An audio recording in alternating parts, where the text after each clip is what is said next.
নমস্কার, আমি পূজা। আমার নতুন একটি ব্লগে সবাইকে স্বাগত জানাই। আজ রবিবার, তো এখন বাজে 3টে। তো আমরা বেরিয়ে পড়লাম দীঘা। আসলে আমার শ্বশুরবাড়ি দীঘার খুব কাছে, তাই আমরা সাধারণত 3টের সময় বেরোই, বিকেলে বেরোই, দেন আবার রাতের মধ্যে ফিরে আসি। তো আমরা প্রথমেই চলে গিয়েছিলাম দীঘার মোহনাতে। আপনারা সবাই জানেন যে মোহনাতে যে মাছের বাজার বসে, ওটা খুবই বিখ্যাত এবং খুবই বড় বাজার। তো সেখানটাতেই প্রথম গিয়েছিলাম। গিয়ে বাজার দেখতে দেখতে যাচ্ছিলাম বিচের সাইডে। তো এত বড় বড় মাছ আমি এর আগে কখনোই দেখিনি। এই দোকানটাতে ছিল বিশাল বড় বড় সাইজের ইলিশ মাছ, কাঁকড়া, লোটে মাছ, পমফ্রেটের 3 রকমের সাইজ ছিল, সেগুলো সমস্ত কটা বড় বড়। তো তারপর লবস্টার, মানে আমি প্রথমত ওটাকে চিংড়ি ভেবেছি, কিন্তু ওটার নাম বললো আমাকে লবস্টার। মোহনাতে সবথেকে বড় ইলিশের দাম ছিল 1600 টাকা পার কেজি। তাছাড়াও আরও অনেক সাইজের ছিল, কিন্তু ওটা ছিল সবথেকে বড় সাইজের দাম। এরপর আমরা চলে গেছি বিচে, মোহনার বিচে। তো ওই টাইমে ছিল না কোনো জোয়ার স্রোত, কিছুই ছিল না। তো আমরা একদম মিডল পর্যন্ত চলে গিয়েছিলাম সমুদ্রের। তো আমার খুবই ভালো লাগছে ওখানটাতে গিয়ে, কারণ আমি এর আগে কখনোই যাইনি, খুবই যাওয়ার ইচ্ছে ছিল। আর এত লোক ছিল বিচ সাইডে, খুবই ভালো লাগছিল দেখে। এরপর আমরা যাব দীঘার জগন্নাথ মন্দিরে। খুব তাড়াহুড়া করে আমরা জগন্নাথ মন্দিরে এসেছি, কারণ রাত 8টার মধ্যে এই মন্দিরের গেট বন্ধ করে দেয়। তারপর হয়তো পরিষ্কার পরিচ্ছন্ন করা হয়, তাই জন্য আমরা খুব তাড়াতাড়ি করেই চলে আসলাম সবাই মিলে।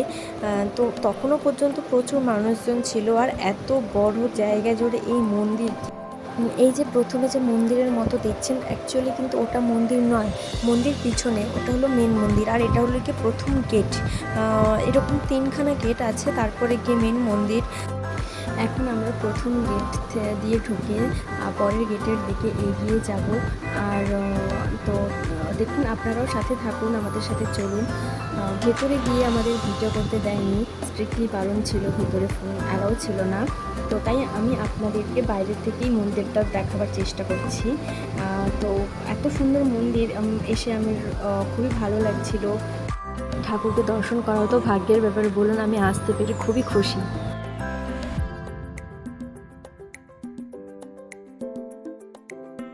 কিন্তু ঠাকুর তো এখন এখানে নেই, এখানে মূর্তি ছিল। ঠাকুর এখন মাসির বাড়িতে, এই যে মাসির বাড়ি।